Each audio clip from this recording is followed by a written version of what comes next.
मागच्या पिरियडला आपण पाहिलेला आहे to compare EMF of cell, individual method and sum and difference दोन्ही मेथड बघितलेले आहे. आज आपण पाहिलं to find internal resistance of the cell by using potentiometer. तो डायग्राम निकालो. देखो ये पोटेंशियोमीटर है. पोटेंशियोमीटर कैसे रहता बताया था ना तुमको. वुडन बोर्ड रहता और ऐसे 10 मीटर वायर उसके ऊपर स्ट्रेच रहते. वुडन बोर्ड असते आणि त्याच्यात 10 मीटर वायर स्ट्रेच केलेली असते. हा सिम्बॉल आहे पोटेंशियोमीटरचा. ठीक आहे. ये बी हे potentiometer wire. Battery, positive terminal of battery is connected to terminal A of potentiometer wire. Plug key, rheostat. ठीक आहे. नंतर इथे सेल, इथे आपण सेल लावलेला आहे E1. हा E1 सेल आहे. हा जो सेल आहे याच्या अक्रॉस मध्ये पॅरलल मध्ये समजलं की नाही प्लग की लावायची आणि इथे रेजिस्टन्स बॉक्स लावायचा. काय लावायचा? Resistance box. आरबी म्हणजे रेजिस्टन्स बॉक्स. आणि हे जोडायचं. ऍक्च्युअल इथे जो असते हा जो सेल आहे त्याचा जो इंटरनल रेजिस्टन्स आहे तो स्मॉल आर आहे. इंटरनल, याला इंटरनल रेजिस्टन्स म्हणतात. गॅलव्हॅनोमीटर आणि स्लाइडिंग जॉकी. ठीक आहे. तर this is the circuit diagram for a potentiometer to find internal resistance of the cell. हा करंट आहे. विचारून केलं तर डायग्राम काढून घ्या तुम्ही. हे पोटेंशियोमीटर वायर आहे. 10 मीटर. ही बॅटरी ई 6 व्होल्टची असेल, 10 व्होल्टची असेल. हा सेल E1 म्हणजे समजा 1.5 चा असेल, इक्विव्हॅलेंशियल सेल. त्या सेलचा इंटरनल रेजिस्टन्स हा बाहेर दिसणार नाही, आतला रेजिस्टन्स आहे. हा रेजिस्टन्स बॉक्स. आणि नंतर ही प्लग की, याला आपण म्हणू K1. ही प्लग की K1. तर series combination of resistance box and plug key K1 is connected across cell. तर this is the circuit diagram. Circuit diagram काढून घ्या. Circuit diagram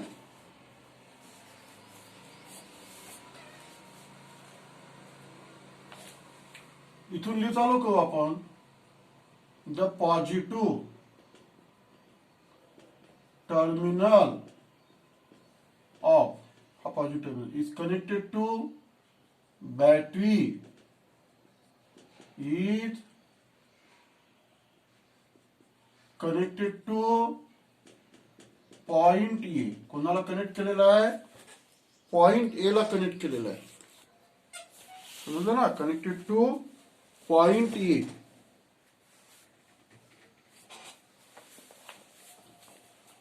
and negative.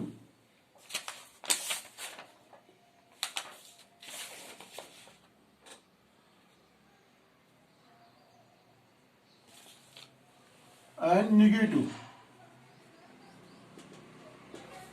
Negative. Connected to point B. हा negative point B ला connect केलेला through plug key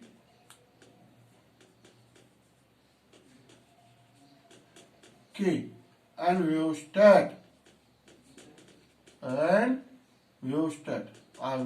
हा याला variable resistance म्हणतात. rheostat.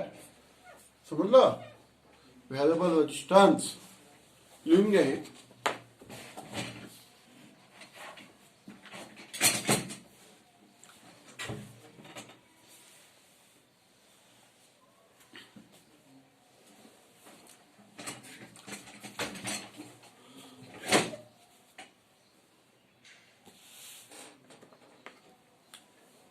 ठीक आहे. Positive terminal of battery is connected to point A. Negative म्हणजे पॉइंट बी. तुम्ही असं टाकू शकता of wire A B of potentiometer wire. समझे कि नहीं, ऑफ पोटेंशियोमीटर वायर, ही potentiometer of potentiometer wire, of potentiometer wire through plug key and rheostat, असं लिहू शकता तुम्ही. त्याच्यानंतर हा पॉइंट लिहा आता. ठीक आहे, हे झालं हा point.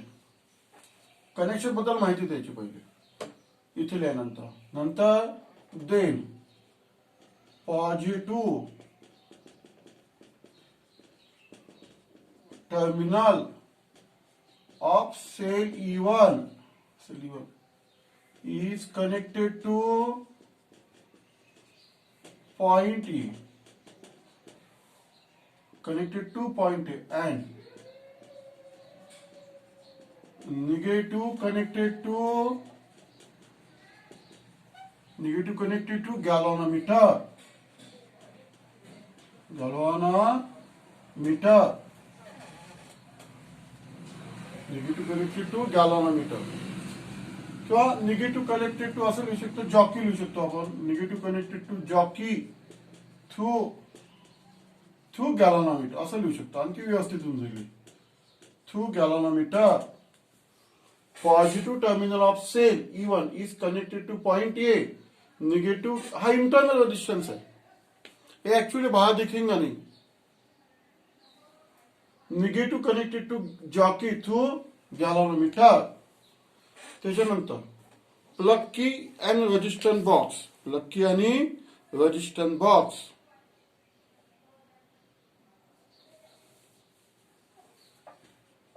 Resistance box and plug की कोणती K1 आर कनेक्टेड. एवढं झालं लिहिना. Positive terminal of cell E1 is connected to point A, negative connected to jockey through galvanometer. Resistance box and plug key K1. Plug key K1 are connected in series.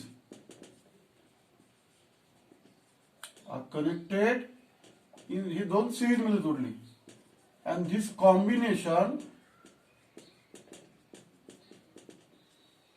Connected across,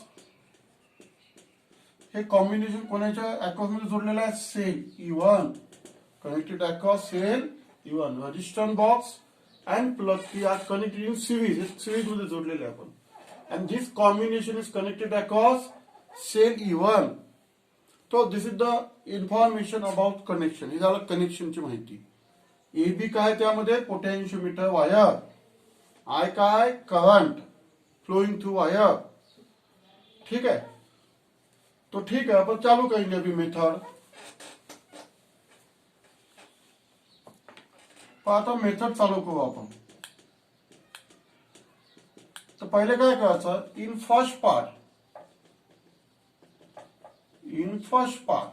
part के अंदर क्या करना, K1 K close end K1 open. ये open रखना है तुमको. ये अगर open रखना है तो ऊपर का सर्किट चालू हुआ नहीं. हे जर ओपन असेल तर वरचं सर्किट चालू झालं का नाही, म्हणजे असं सर्किट झालं. ते हे असं सर्किट येईल, ते असं सर्किट झालं, वरचं बंद आहे सर्किट. ठीक है. अब क्या करना है, अगर ये क्लोज हो गया तो करंट ऐसा पास होगा पोटेंशियोमीटर वायर में से, सर्किट चालू हो गए. ठीक है, पहले पार्ट के अंदर. फिर ये जो जॉकी है, जॉकी के सामने का जो पॉइंट रहता मेटल टिप रहता, पीछे से वायर रहती, मागून वायर असते, हा मेटल टिप असतो असा. हे 10 आहे ना, असे 10 वायर्स आहेत ना. हे jockey touches to the different points of wire असे चेक कर जाते. ये गैल्वेनोमीटर है. गैल्वेनोमीटर के अंदर ऐसे डिविजन्स है थे 10, 20, 30. तर काय करायचं, जॉकी टचेस टू पॉइंट्स, तर गॅल्व्हनोमीटरचे डिफ्लेक्शन असं कमी कमी कमी कमी होत जाईल. Select a point D so that galvanometer shows null deflection. म्हणजे हा जर समजा 1.1 असेल, 1.5 व्होल्टेज असेल सेलचा ईएमएफ, तर तो याच्यामध्ये लागेल. या दोन मधला पोटेन्शियल डिफरन्स हा 1.5 असेल. समजलं. Now touches jockey to different points of wire and select point D. हा पॉइंट D सिलेक्ट करायचा, so that galvanometer shows null deflection. गॅल्व्हनोमीटरनं कोणतं डिफ्लेक्शन दाखवलं पाहिजे, नल डिफ्लेक्शन म्हणजे झिरो डिफ्लेक्शन दाखवलं पाहिजे. हे आता हा सिम्बॉल दाखवलेला आहे आपण. असे 10 मीटर्स वायर्स आहेत, हे लक्षात घ्या. असे प्रत्येक वायरला टच करत जायचं आणि पाहायचं गॅल्व्हनोमीटरमध्ये डिफ्लेक्शन कमी कमी होत जाईल आणि एक पॉइंट असा येऊन जाईल की गॅल्व्हनोमीटर झिरो डिफ्लेक्शन दाखवेल. तो पॉइंटला नल पॉइंट म्हणतात. ही लेंथ मोजून घ्यायची, measure length, measure balancing length, त्याला बॅलन्सिंग लेंथ म्हणतात. Measure balancing length AD, AD length म्हणजे ती पकडू आपण L1.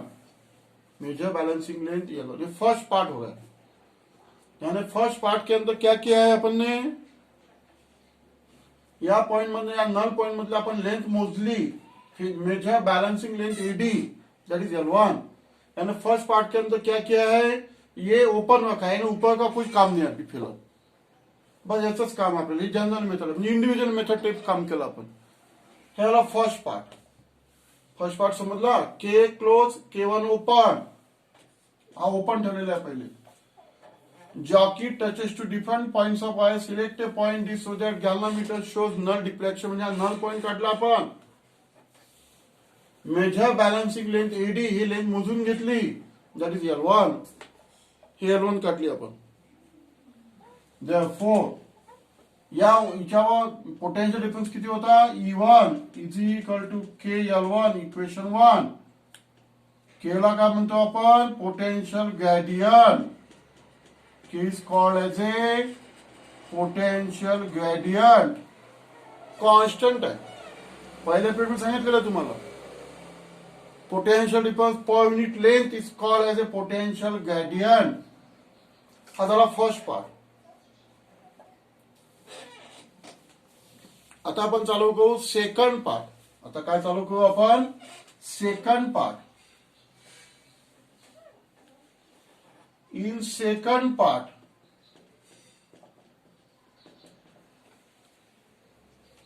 सेकंड पार्ट मध्ये आता हे तर क्लो आहेच, के तर क्लोज आहेच अँड K1 क्लोज. आता दोन्ही की आपण क्लोज केलेले आहे. हे तर आहेच क्लोज, कारण हे झाल्याचे तर पोटेन्शियोमीटर मधून करंट पास होणार नाही. इसको तो कल बंद ही रखना पड़ेगा. अब ये अपन ने क्लोज कर दिया. पहले पार्ट में ओपन थी, अभी क्लोज हो गया. ये सर्किट ऐसा बन गया. And select resistance R from resistance box. हा रेजिस्टेंस बॉक्स आहे, समजलं ना. अशा रेजिस्टेंस बॉक्स असते, असं याला कीज असतात. तशा 2 ओमची, 10ची, 50ची, 100ची, 200ची, 500, 1000 असे कीज असतात. समजा तुम्ही 100 ओम काढलं याच्यातून, हा ही की काढली 100 ओमची, म्हणजे इथे 100 ओम रेजिस्टन्स लागला. किती ओम लागला, 100 ओम. आणि हे सर्किट आता वरतं चालू झालेलं आपलं.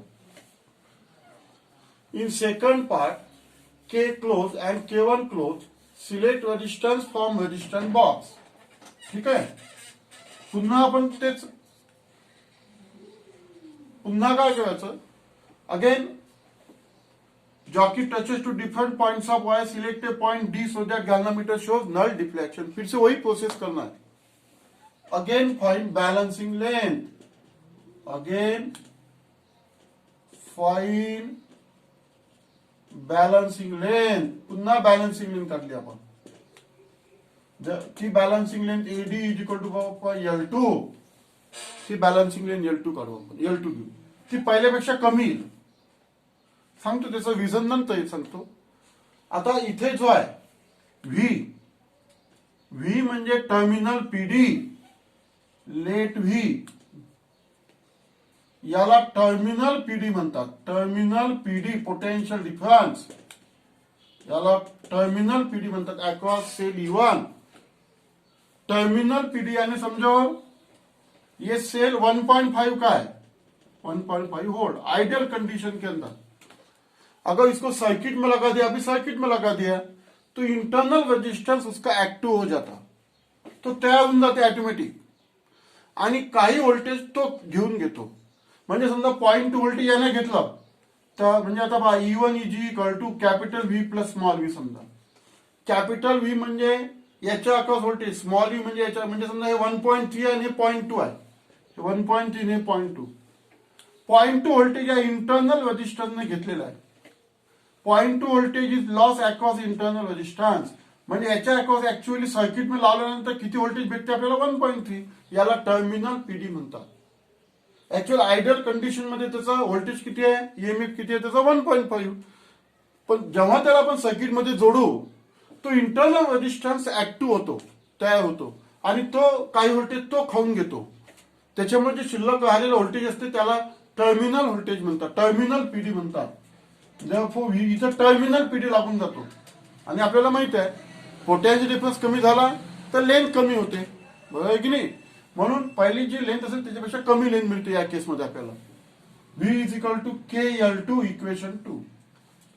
जसं आपण आधी लिहिलं E1 लिहिलं होतं, आता व्ही लिहिलेलं आहे मी, कारण इथे जे याच्या अक्रॉस व्होल्टेज लागेल ते टर्मिनल पीडी लागेल. म्हणून केला पोटेन्शियल ग्रेडियंट म्हणतात. हा के म्हणजे प्लग की आहे, गोंधळ होऊ नका देऊ. इथं के हा प्लग की आहे, हा के म्हणजे पोटेन्शियल ग्रेडियंट इक्वेशन 2.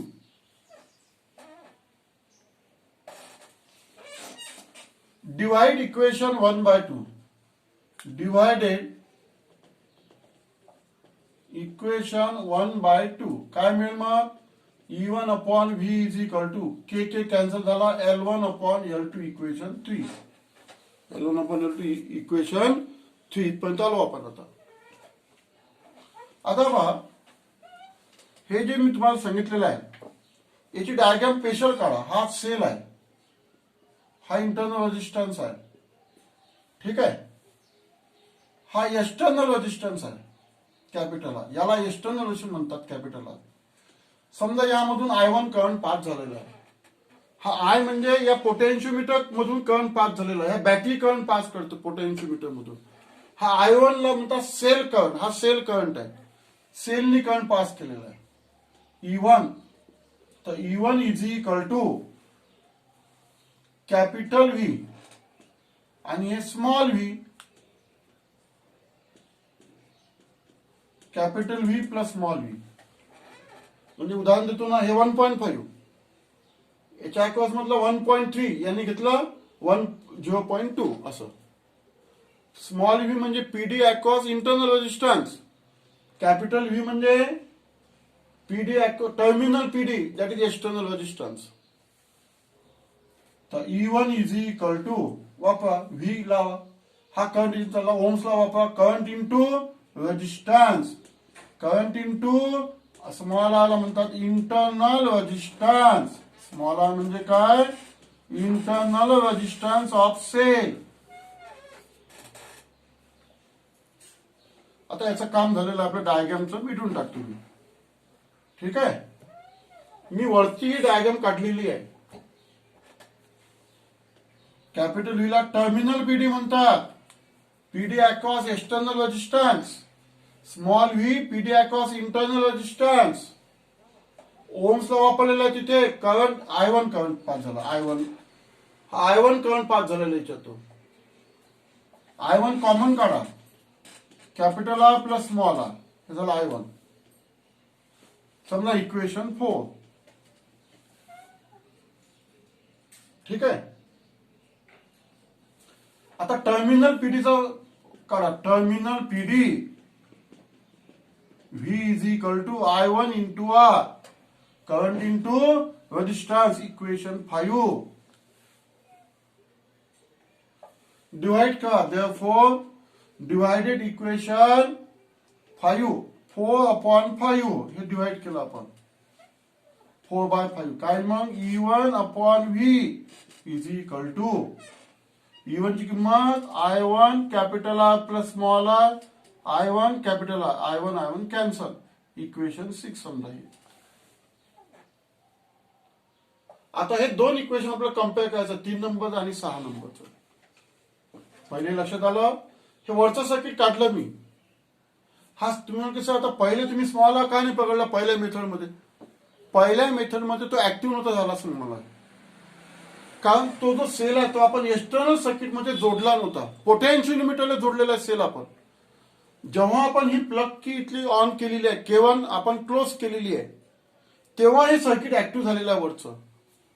आणि वरचं सर्किट ऍक्टिव्ह झाल्यामुळे हा डेव्हलप झालेला आतमध्ये सेलच्या आतमध्ये त्याला इंटरनल रेजिस्टन्स म्हणतात. समजा I1 हा करंट पास झालेला असा. टोटल ईएमएफ किती आहे E1.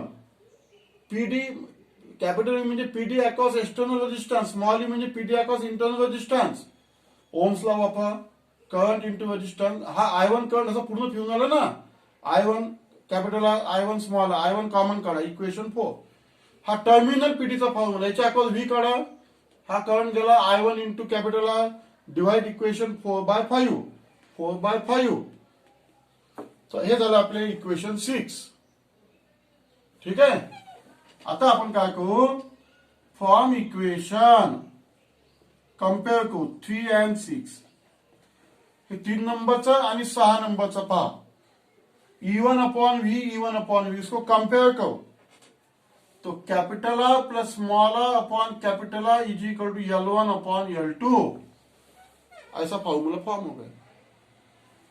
इसको ऐसा भी लिख सकते हैं अपन. कैपिटल आर अपॉन आर म्हणजे 1 स्मॉल अपॉन ऐसा भी लिख सकते L1/L2 असं लिखू शकतो. Capital R upon R plus capital small R upon capital R.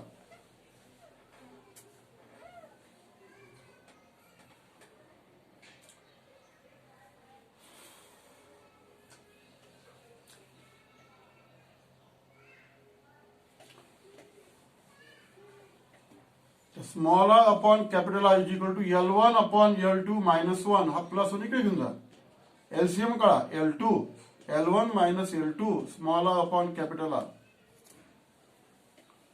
काय मिळेल मग आपल्याला small R is equal to capital R L1 - L2 upon L2. हा झाला फॉर्म्युला इंटरनल रेजिस्टन्स.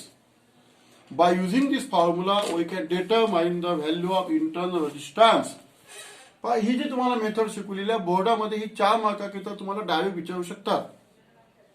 किंवा याची डायग्राम जी शिकवलेली आहे पोटेन्शियोमीटरची ती डायग्राम 2 मार्काची तुम्हाला विचारू शकतात. किंवा मग हिच्यावर प्रॉब्लेम्स आहे तुम्हाला. प्रॉब्लेम मध्ये लक्षात ठेवायचं पहिली बॅलन्सिंग लेंथ नंतरची बॅलन्सिंग लेंथ आणि एक्सटर्नल रेजिस्टन्स.